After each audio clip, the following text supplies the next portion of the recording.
Metsian way possible, everybody. The New York Mets managed to not only get swept in Philadelphia by these Phillies by a final score of 6-4, but the game is headlined by the fact that they opened this ball game with not one, not two, not three, but 4 effing runs in the first inning, 5 hits, beating all around Jesus Lazardo in this ball game. And what if I told you that the first inning was the final inning, that the Mets would do a single effing thing with a bat hitting a baseball? That is what transpired in this one. Jesus Lazardo mows down the Mets and carves them up left, right, and center after that first inning. Of course the Phillies are going to respond and rally back. They're down 4 runs just in the first after taking the first 3 at home when they have the best record in baseball at home. What do you think's going to happen? David Peterson can't give you more than 5 innings, which has been his entire second half story.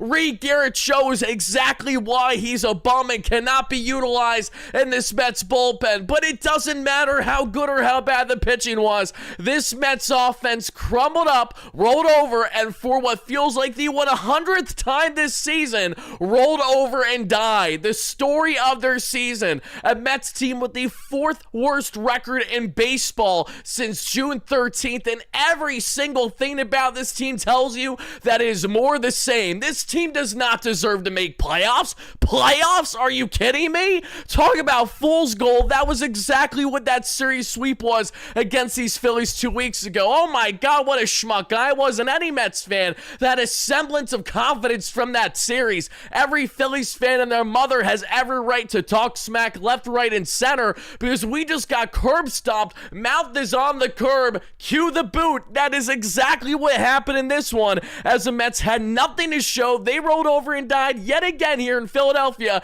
against these Phillies and lose by a final score of 6-4. I want to know not only the frustration level from each and every one of you chiming in live tonight. If you're a Mets fan, thank you so much for being here. If you're a Phillies fan in here, I know you're going to talk smack, and that's okay. The same way I dishes, the same way that I got to take it, and I got to take it to the chin right now, the way that this Mets team has been getting slapped around silly for 3 months in a row. We just did a video on the platform that we dropped a couple hours ago today. Make sure to check it out at some point. How Mets pitching has absolutely destroyed their season. Well, the offense has done a fantastic job in that regard as well. It is a collective effort behind why this Mets team has been as absolutely horrendous as they have now been for 3 straight months in a row. The Mets have been a worse team than they have been a good team more often than not. Regardless of being above 500, it means nothing for this Mets club. They are 14 if not 15 games below 500 since June 13th. That is around an 80-game sample size now that we have seen this team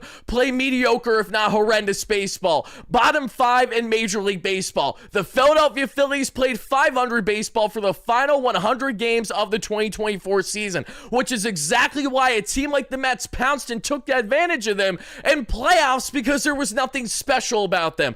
There are things special about the Phillies this year, and one of them is their trade deadline acquisition in Harrison Bader, who's picked up his bat speed and his strength and his speed, has been the absolute daddy of this Mets team going back to that series in May in Minneapolis, Minnesota against those Twins. He won it back-to-back games to rally back the Twins and win those games against the Mets. He is now 19 for 35 or so against the Mets this season. You thought Daniel Murphy in his first year with the Nationals was bad? Well, step right up and meet Harrison Bader 2025, an absolute thorn in this Mets team side. He absolutely curb-stomped us as well. Everything about this Mets team. The only reason why I'm talking to you all today is because I love you to death. We built a large following here on the platform, and we cover the Mets daily. If this was not the go-to day-to-day thing for the living, I would not be inclined to be talking to you right now because I am going to lose my effing mind. I know you might say to yourself, Wardy, why are you going to be popping a gasket? You've seen the story. You've seen the writing on the wall months on end.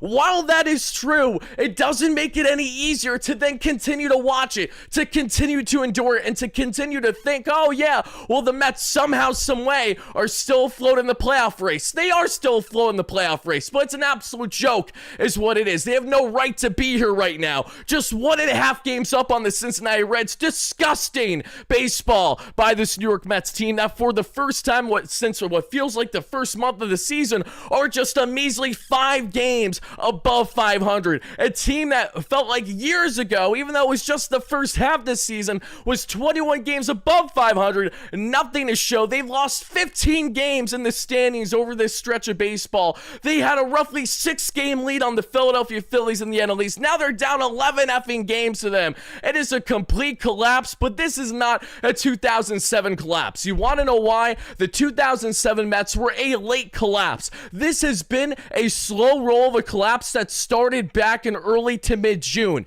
This is not something that just started yesterday, which is why it does not take a rocket scientist to figure out that as long as you've been watching this Mets team play baseball the past 3.5 months, you know exactly that they have been as advertised. Consistently inconsistent, dreadful baseball. When they have the pitching, they don't have the offense. When they have the offense, they don't have the pitching. And today, they had offense early. Then they said, all right, that's wraps. We're just going to go home. Actually, we're going to head to Flushing, Queens early for our final homestand of the year because you know what? 4 runs should be enough to get the job done in the batter's box in Philadelphia with a David Peterson who's been inconsistent as all hell the past month and a half and a Mets bullpen that we know can be as fickle as ever. It was exposed a day ago. Gregory Soto's batting practice today. Reed Garrett serving up meatballs. Batting practice yet again. Almost like you should have shut him down for the year instead of bringing him back, Mendy. And speaking of Carlos Mendoza, if we exclude that first inning, what makes you think for even a second that it made sense to not consider playing Cedric Mullins and his .831 OPS against left-handed pitching?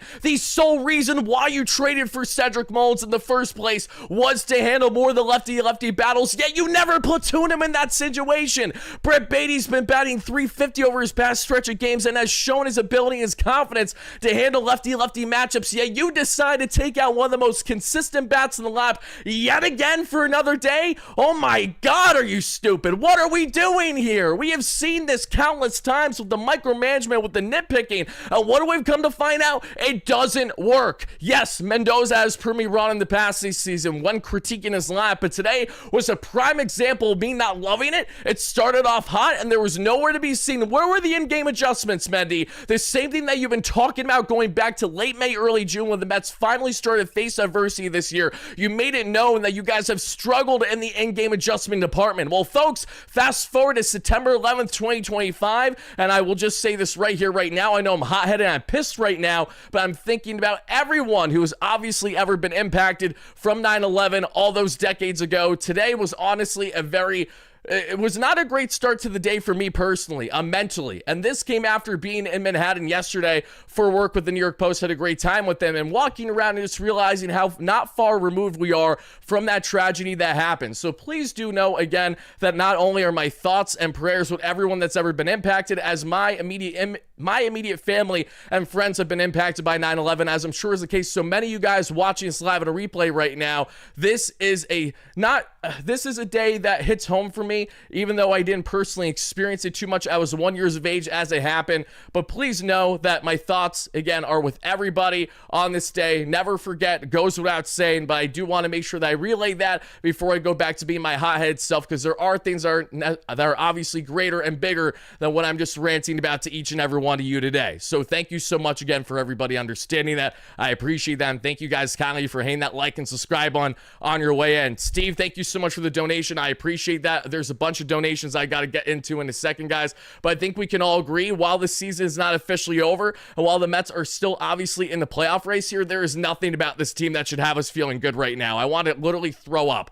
is how I feel as a fan right now. I don't think there's any proper way to explain myself other than exactly that. I literally want to throw up. Steve with the $5 holla. Mets just won 25 up and 25 down to end a game and blow a 4-0 lead. That's a dagger on the season if I've ever seen one. I couldn't agree more. How can the Mets find any positive team morale to take away after getting swept in not one, not two, not three, but 4 effing games that we saw there in Philadelphia. It's one thing for the Mets to just play some bad baseball. It's another for this Mets team to play so unbelievably horrendous in Philadelphia against your arch rivals, regardless of the Phillies having the best record in baseball at home at now 49-22 or so. And that's great for them, terrible for us. The point still stands. You had to go out and show some semblance of life, and you rolled over and died. This Mets team is what, 11 games below 500 at minimum now on the road this year. They continue to labor mightily. The Mets look like a team that is closer and closer to choking, pardon me, not choking, but cheating at home, because that is the only way it feels like to justify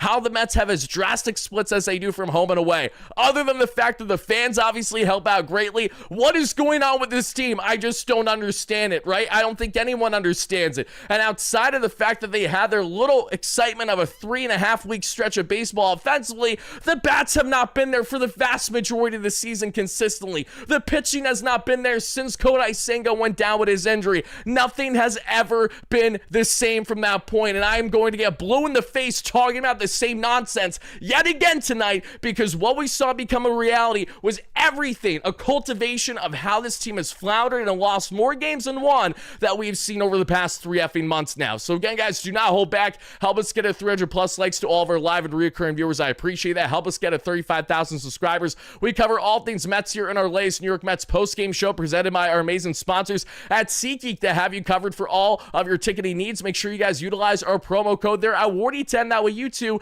get 10% off your next ticket purchase there, not just for Mets tickets, because you don't want to go to Mets games right now. Don't bother. I know DeGrom's toying the rubber tomorrow, but unless you want to go and see Jake carve us up over 6 potentially, I implore you guys to spend your hard-earned dollars on something outside of Mets baseball right now. It's probably going to do you good mentally and physically, and that is maybe it's NFL tickets, maybe it's NHL with preseason now around here, whether it's NBA right around the corner, whatever you need in the ticketing space, SeatGeek has you covered. Utilize that promo code WARDY10. Thank you so much for exactly that. Link down below, as well as our amazing sponsor at Moo, the official trading platform of the New York Mets, but we will get into them later on in this one. I mean, why are you scared in the 6? It's a great question. It is most certainly a great question. Moo, thank you so much. I misquoted. You didn't say they were done. I do. My bad. Thank you so much for the donation. I appreciate that, my guy. I love you, Moonshadow. Seamus, great member, 54 months, says it's also my birthday, so that's something, although I don't celebrate. Well, Seamus, happy birthday. I think you should be celebrating because you are a special friend. You've been a great follower here on the platform. It's an absolute shame, however, that you spent some of your birthday today watching the sorry team that we call the New York Mets. This certainly could have been an upgrade given how low that bar was. I hope you had a very, very nice birthday, all things considered, all Mets frustration aside. Thank you so much, Mario, with the $5 donation. I think I'm done. I'm just going to go to 3 games I have tickets for and be miserable at work for my last 7 days of it. I don't blame you, Mario. We all are feeling so tapped out right now. We have to get incentivized reason to reel back in right now when it comes to actually the commitment. Right now, we are expecting the Mets to continue to lose ball games, and right now, the last thing we are expecting is the Mets to do anything to actually make us happy. As frustrating as that is to say, this is what happens when you play terrible baseball for 3 months in a row. The Mets have no one but themselves to blame. It's not just one person. It's not just David Stearns. It's not just Carlos Mendoza. It's not just Francisco Lindor. It is a collective effort behind the Mets' lack of play that we have seen this season. Steve with the $5 holla. The Phils have gained 11.5 games on the Mets in the last 6 weeks, and the Mets swept the Phils at that time frame. I don't even know how that's possible. How that is possible is when you have a team as incompetent as the Mets who cannot win multiple series in a row to save their life. You see how they dropped 3 out of 4 at home after they won that series against the Phillies. They dropped 3 out of 4 against the Marlins, mind you. You see how they win 2 out of 3 against the Detroit Tigers and then roll over and die and lose 2 out of 3 in Cincy against the Reds. Do you guys see the connection here? Do you see the commonality? The commonality is that there's no consistency about this Mets team. So if you're trying to fathom how could this Mets team be so bad, the counter is they've been so bad for so long now. No one should be surprised by this. Anthony with the $5 hub. Thank you so much. Let's do a live reaction and playback on Piazza's home run in 2001. Better than this garbage. It would have been more entertaining for sure and more enjoyable. There's no denying that. Thank you so much for the donation, Anthony. I appreciate that. If I miss anyone's donations, please know I apologize. We have over 700 concurrent in the live chat right now. I'm trying to do my best to catch up to literally everybody. JV, can you please do me a favor and relay what your donation was again, my guy? Because I think it cut off. I'm not going to be able to read it. in time, but I do want to make sure that I get to it. If anyone else donated and I missed it, please let me know, guys. Just tell me what you said in the chat. I'll do my best to get to it as soon as I possibly can. I'm pissed off. You're likely pissed off. Even if you know it's more of the same old with the Mets here. We're going to break down in its entirety here in a second and how the Mets faltered in this ball game,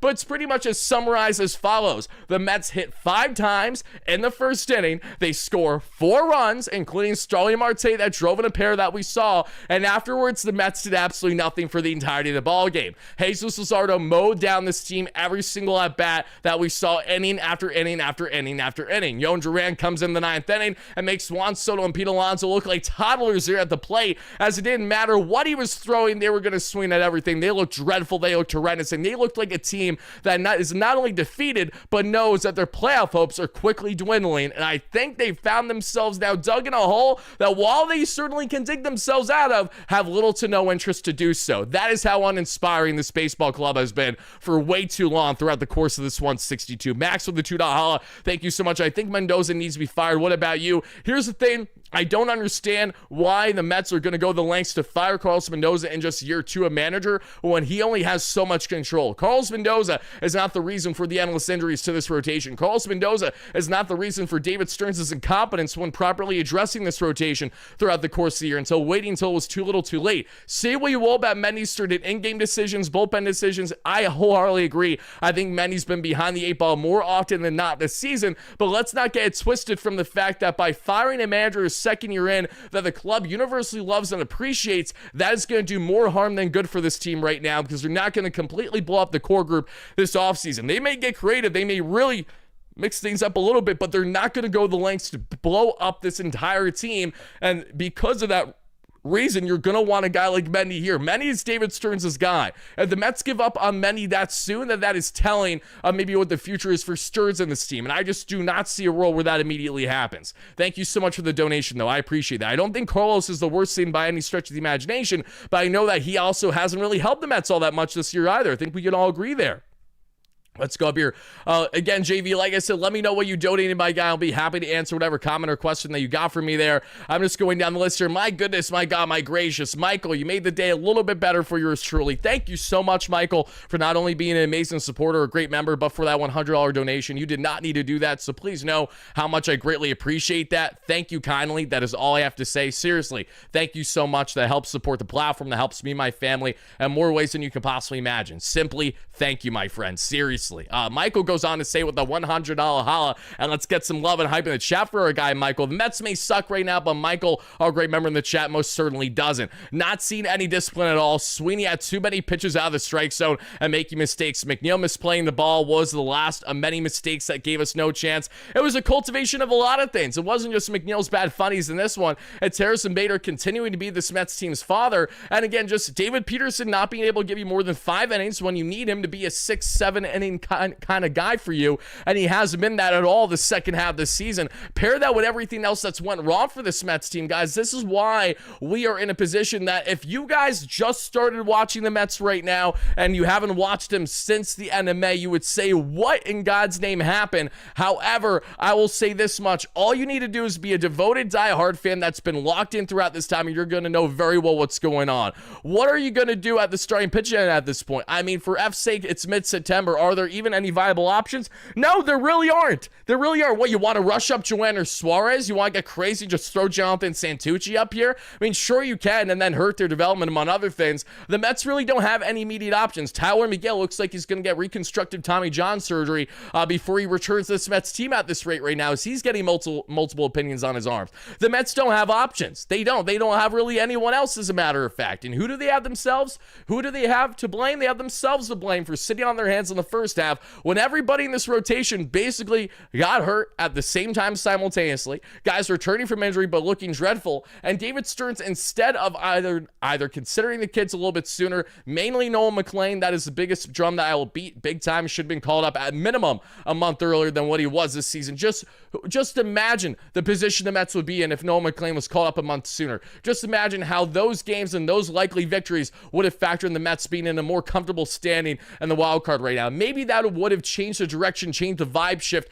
of this baseball club, but we're never going to know right now because all we know is that the Mets can't even show up for McNeil in his latest outing when he goes 5 innings of 1-run baseball because of the fact that you're in Philly. The Mets rolled over, had nothing to show against a Phillies team that had Aaron Nola and his 10-year ERA over his past 6 starts entering that outing, carve up the Mets for 6 shutty. Again, disgusting. I'm beyond disgusted. That goes without saying. Greg with a $5 holla. Are the Mets a team of talented players who are grossly underperforming, or are they just not that good? That is a great question, Greg. I think both can be true at the same time. I think that there are aspects of this team that is unbelievably talented. I think we can all agree when you have Juan Soto, Francisco Lindor, Pete Alonso, Brandon Nimmo, when you look at a lot of the core of this team, there is a lot of good of it. However, I think we can also agree that there has been nothing about this team that's shown its ability to step up when handling the high pressure moment. They have not done it in 2021. They haven't done it in 2022. They haven't done it in 2023. They haven't done it in 2024. What makes us think that they're going to do it in 2025? Because the commonality with every single season under Steve Cohen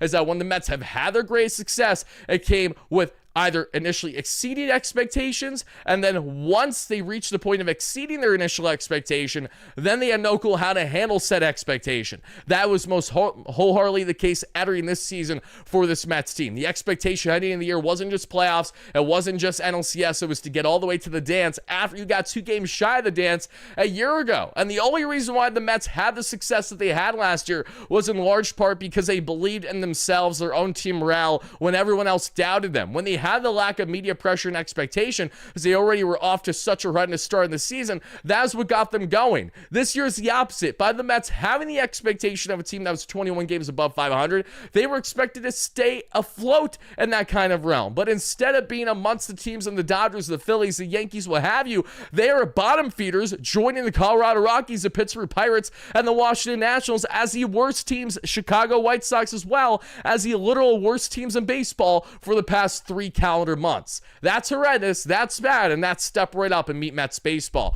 Greg, thank you so much for that donation. I really do appreciate that. As you guys and gals can see along with me right here, right now, the pitching, David Peterson, as I said, 8 strikeouts, love that. Hate the fact that he could not provide length for this Mets team. I also hate the fact that of every single reliever the Mets could have utilized, they decided to go with Reed Garrett in this ball game and that circumstance when it was a tight ball game, when you're already in a ball game, when you're up by just 1 measly run. You mean to tell me that the most feasible option for this Mets bullpen to go to was Reed effing Garrett? Really? Was it Reed effing Garrett, Mendy? I don't think we can agree that it was Reed effing Garrett, but it was Reed effing Garrett. Color me shocked. Reed Garrett, meatballs, batting practice, a problem. Tyler Rogers, Brooks Raley, I know that initially contact hit off for Raley, but it wasn't charged on him. Rogers, Diaz, they did their thing. They're not the problem. This Mets offense most certainly the problem. As I mentioned, they did nothing. They rolled over and died as soon as the first inning ended. It's one of those things where I was dozing off for back-to-back innings, the third and the fourth, because of the fact that I was quickly realizing that these Mets at-bats were going to be lackadaisical. They were going to be uninspiring, and they were going to be a team that was just going to do their best to try to stay afloat in this ball game. And the key words here are stay afloat, because when it comes to the Mets and early leads this season, what have we seen the commonality of? We have seen this team, instead of trying to tack on more, instead of trying to put nails in the coffin of the opposing team, they instead go with the counter of, oh, let's just go ahead and do everything in our power to just stay with the lead. Just hold the lead. Just hold the line. And every single time this team tries to hold the line, imagine a bunch of kids playing tug of war and they're pulling on the rope, but the rope is pulled back and it's pulled back by a tiger. That was the Phillies today, because the Phillies have bite. They have moxie, and they know exactly how to respond to an absolutely floundering Mets team that's rolled over and died in every single game in this series. You thought the Phillies didn't have the confidence that the Mets would go ahead and do it again? Ignore what the Mets have done against the Phillies at home this year. It means nothing. It's squat. It's nada. The reason why we shouldn't care about it is because the Phillies most certainly don't care about it. The Phillies, after being spooked as much as they have been at Citi Field, went back home, dominated like they have dominated at home all year long, taking full advantage of a great crowd. As much as I despise Philly fans, they always show up for their fan base. They always show up for their team in more ways than one. And they've shown up all summer long in a lot of ways for this Phillies club that is now finding a way to get hot at the right time, headlined by the 4 former Mets outfielder that lost his job to Tyrone Taylor in the final month of the half of the season last year because Bader was dog water. He was not good. He was not the better player between himself and Tyrone. This year, he's picked up his bat speed. He's picked up the strength and his speed. He's batting over 280 with an over 800 OPS. We would be dying for a Harrison Bader like that right now. And instead, the Mets didn't bring Bader back because they didn't want to trade a top 10 prospect. And I don't blame them for doing that in the case of Bader because we've already been there and done that with him. But he clearly made adjustments this season that we saw that clearly have resonated even greater with this Phillies team. And he has been a huge focal point behind the success that they have had as of late. Harrison Bader has been a Swiss Army knife. He has brought the vibes. He's been that extrovert personality, and he's kept things light and fun for a Phillies team. And similarity to how Drew Gilbert, even though his bat has not been nearly as good as Harrison Bader's, he has been a jolt, a lightning rod in that lineup, a charismatic young personality in that outfield for the San Francisco Giants. Two former Mets outfielders contributing to the Mets' potential downfall here. You absolutely hate to see it. And I will amplify by saying the Drew Gilbert stuff is not nearly as significant as the Bader stuff. They're they're not potato. They're apples and oranges. They're not the same thing. As we continue on, Alvin, Juliet, great member. Moonshadow, great member. Thank you so much for being here. I appreciate every single one of you guys. Steve Lawn, PB9, great member. Hope you're doing well, PB. I know we got Dave Kaplitz in here, I'm sure. I know we got all you guys chiming in live at a replay. Continue to smash that like and subscribe button on your way in, everybody. I do greatly appreciate it. And we got a lot more to get into in this one because this Mets team, not only did they roll over and die in this one and be shut down for 25 consecutive batters or so after the first inning, but this is now a Mets team that somehow, some way, still has strong standing to make playoffs, but I can't seem to fathom how that is at all reality. When we look at the current polls, when we look at the current ratings, the Mets, as of entering today, had at least an 80% or so chance, I believe, of making playoffs, which I think is just ridiculous. I don't see how that is the case, even with them currently in a playoff spot right now. I'm just double-checking Carlos Mendoza's comments. Carlos Mendoza was asked how worried he is about the Mets right now. I'm not going to say that I'm worried, but we don't have much time. Teams are right behind us. The way you look at it, we're still in control of the situation. We haven't been in control of anything for months on end. Just because we've been sitting there like a duck doesn't change the fact that we haven't had control of anything, Mendy. I don't know about that. Mendoza was asked if there's anything that they could do to reset the Mets. I'm responsible. I'm the manager. It's my job to get these guys going, and I will. Mendy, I appreciate you taking accountability there, but I think it's going to come back to bite you in the ass when you say that you will get them right, because we have 2 weeks to spare. It's been 3 months of the same exact notion of baseball that's been horrendous. Why should we think that in the next 2 weeks you somehow, someway are going to get this team right when they've been wrong for the majority of the season? It's very hard to fathom. I'll have to see it to believe it, but I hope somehow, someway, God willing, Carlos, you figure it out. I really do hope that you figure it out. Not only do I hope for it for your sake, for your future, but I hope for the sake of this Mets team and for us fans that we can have something to be happy about before the season's end, because this has been nothing short of a horrendous showing of a 162 to have to cover on a daily basis, let alone just watch. Pat, there are so many things I'd rather do than that. Thank you so much for the donation, though. I really do appreciate you, Pat. Oh my God. I'm just going down the list here to look at these other remarks now, everybody. The Mets now have lost 6 straight and only have a 1.5 game lead on the wild card. I don't really think there's anything else I need to tell you guys on how this game went for the most part outside of the following. And we're going to highlight 3 specific things. It's that first inning because Lindor had the leadoff single, which was great to see. Love the fact that leadoff Lindor was there when he's been nowhere to be seen all season long on the road for the most part. We broke down in yesterday's content, and we will again. Francisco Lindor at home this year is batting at over 300 with a little under a 400 on base and an over 900 OPS. He's batting at minimum 30% above league average at Citi Field this year. On the road, Francisco Lindor, the captain of this Mets team, essentially the guy that the Mets live and die through and ride with that offense with, more than even Juan Soto with the great season that he's having. Lindor's batting just over the Mendoza line of 200 on the road and has a OPS of around 650. He has been horrendous on the road all season long, and he has most certainly been a factor behind the Mets' lack of offensive success that we have seen in at minimum half the games this season. That is something to bear in mind. I love Lindor, but he has not been it at all on the road. And how he spoke yesterday post-game,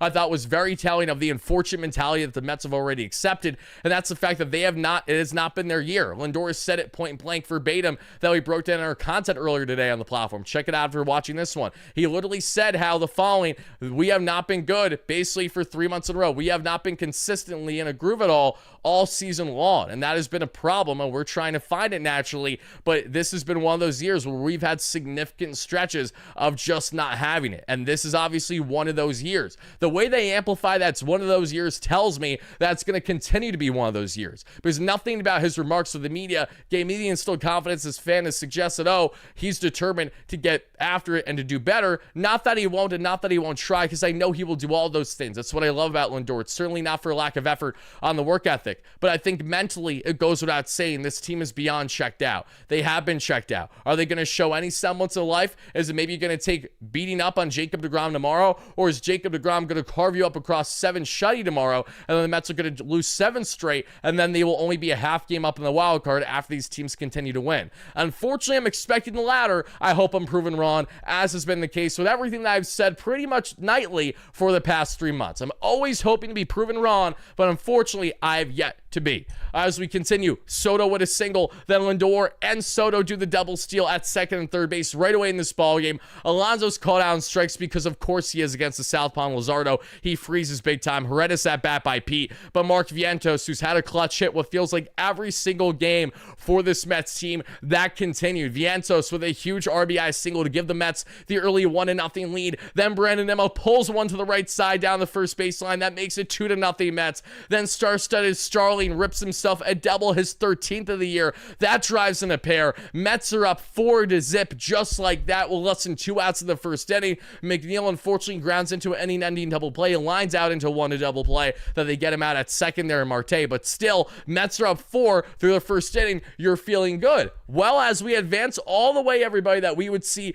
to the 4th inning between the Mets and the Phillies, we would see Nick Castellanos get on with a walk. And we know the story with David Peterson. Before he gives up runs, a walk has to come first. And after that walk from Nicky C, what do we see? Otto Kemp blast one, and it's smoked for his 6th home run of the year, and that makes it just a 2-run deficit for Philadelphia. The Phillies fans are feeling it. The boys are locking back in, and on a Thursday night broadcast on Fox, you had all the writing on the wall that this was going to be the beginning of the demise from the Mets in this ball game. And it wasn't just this, it was an offense that, again, had nothing to show after that first inning. As that continued, everybody, as we then got to the 5th inning, and the 5th, we saw Bryce Harper making a 1-run ball game there with his 31st double of the year. And after Bryce makes it a 1-run ball game, lo and behold, what do we see the next inning, the 6th, because the Phillies continue to chip away, chip.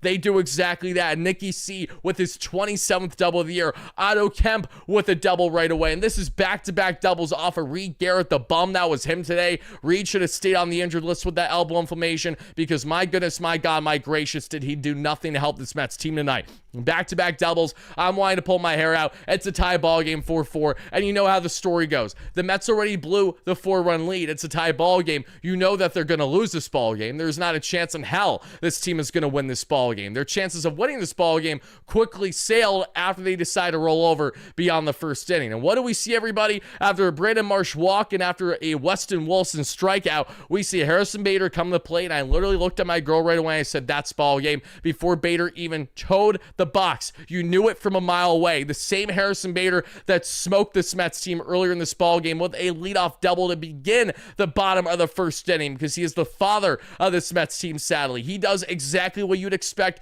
exactly what he did against the Mets in Minneapolis as a Twin earlier this year to help give the lead and ultimately victory for the Twins in that series, and that was by poking a single that gave them the game-winning run. 5-4 Philadelphia Phillies lead. Bryce Harper would then poke a single as well there that we would see hit off the glove of Alonso, and that would make it a 6-4 ball game. And as we know from here, there's nothing else to talk about. There's nothing else to say. The Mets offense did absolutely nothing. They looked dreadful. They looked horrendous, and they go out and lose this ball game in the end by a final score of 6-4. Thank you so much for the donation, Juliet. I really appreciate that. When McNeil hit that rocket into a double play, I knew they were done. Bad juju, horrendous juju. Thank you so much, Juliet, for the $10 holla. I really do appreciate that. Alvin with the $5 holla, and Juliet, thank you for being a great member and follower here. It seriously does mean a lot. Alvin says, I'm not trying to be negative here, but the writing's on the wall and the Mets not making the playoffs. If the Mets make playoffs at this rate, I'm going to be almost pleasantly surprised. You know, 24 to 48 hours ago, I told you guys for the first time this year,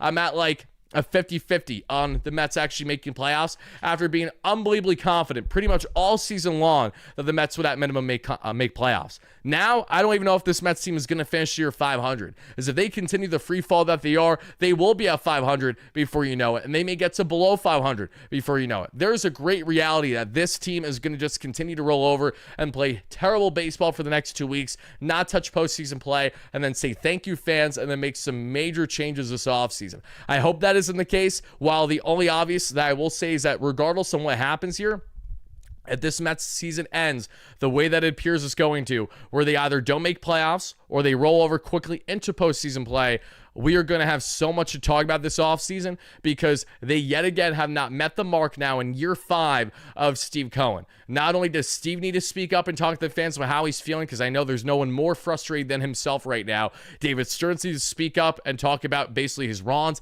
He's not going to come out verbatim and say everything that he did was a failure, because that isn't true. However, a lot of Stearns' misses have been apparent constantly this year that plagued this team, from the injuries to the inconsistencies to not stepping up and making proper moves when needed.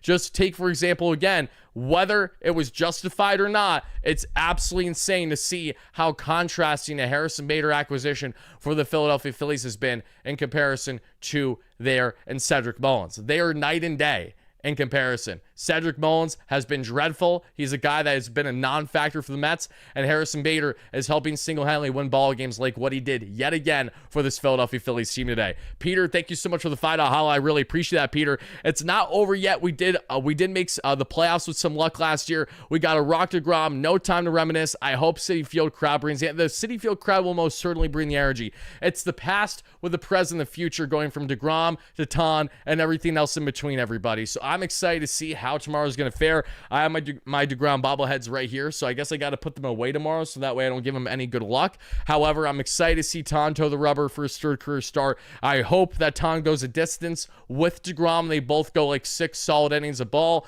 and then it comes down to what team's going to step up more. The Mets are obviously a more favorable team at home than they are on the road this year, so that benefits them over the next 9 games, but that is literally the only thing that they have going for them. The only semblance of confidence that we have in this team is the fact that the Mets will be home. When they go back on the road to finish the season, what do you think is going to happen? It's likely going to be more the same that we've seen to this point. Carlos with the $10 holla. Thank you so much for that, Carlos. I appreciate it. Wardy, I think Mets should heavily consider breaking up the core. Nimmo, McNeil, Alonso, Vientos, etc. I think, Carlos, it's going to happen. That's what I think is going to genuinely happen, especially if the Mets don't get to where they want to be versus what their initial season expectation was. Because we can all agree the Mets are not going to hit on their season expectation at all now at this rate, and that alone is a failure. Now you add in the fact that potentially not making postseason play, now is it now not just a failure for this Mets team, but significant changes need to be had. And that is where you will see a mix-up of the core group, no doubt. I cannot see a world where the Mets run it back with the same core next season with the way that things are currently going. I will not at all be shocked if the Mets maximize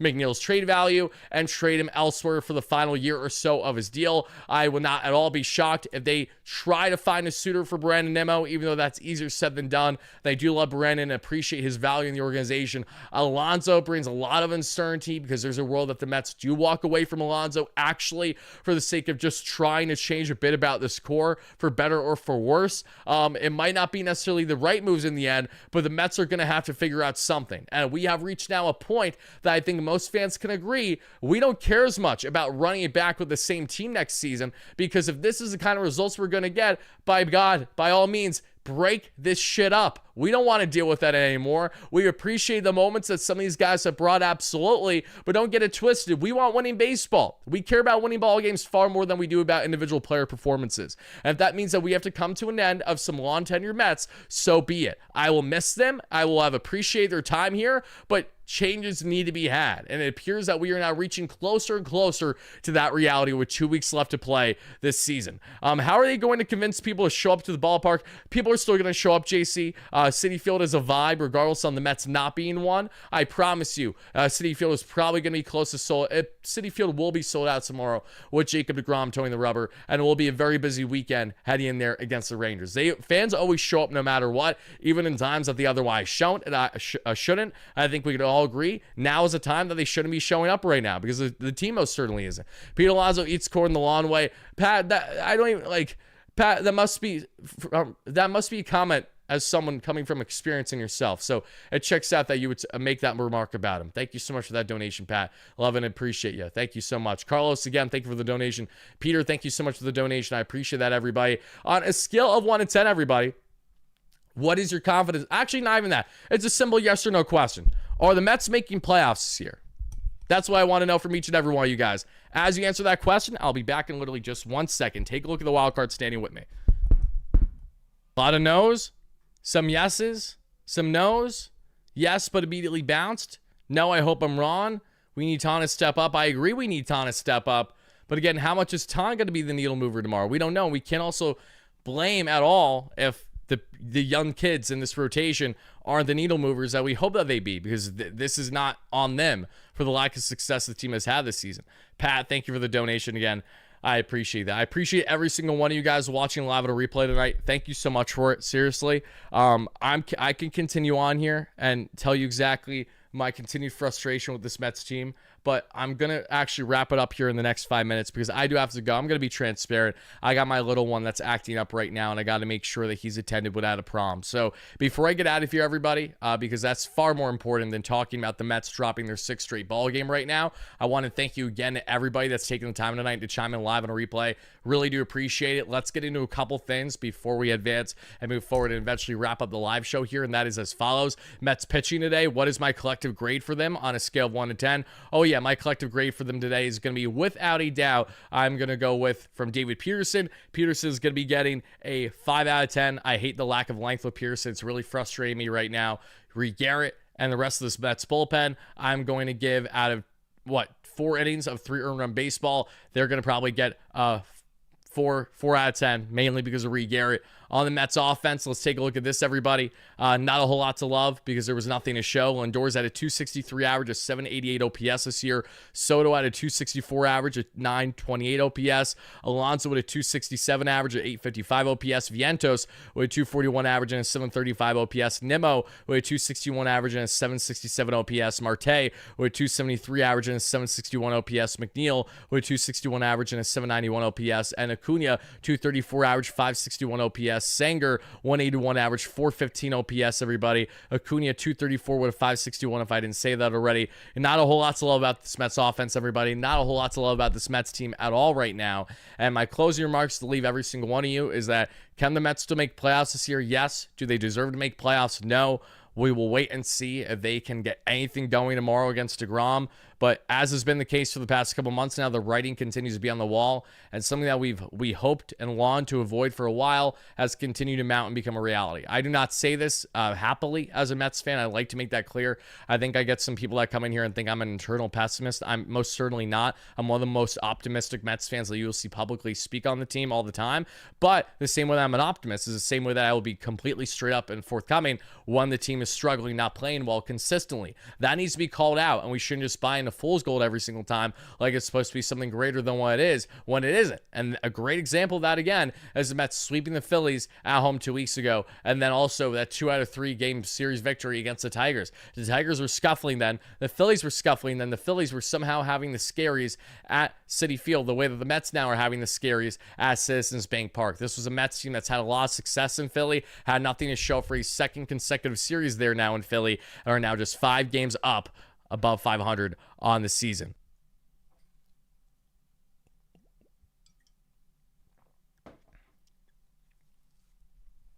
That's all I got, guys. I'll let you go. Try to enjoy your night. Try to get some sleep. I hope it for every single one of you. We'll see what happens tomorrow. DeGrom, Ton, throwing the rubber. I want to get excited about it, but I'm just ruined watching baseball tomorrow. Completely ruin it. Sorry, guys. Love you to death. Thank you again for the support.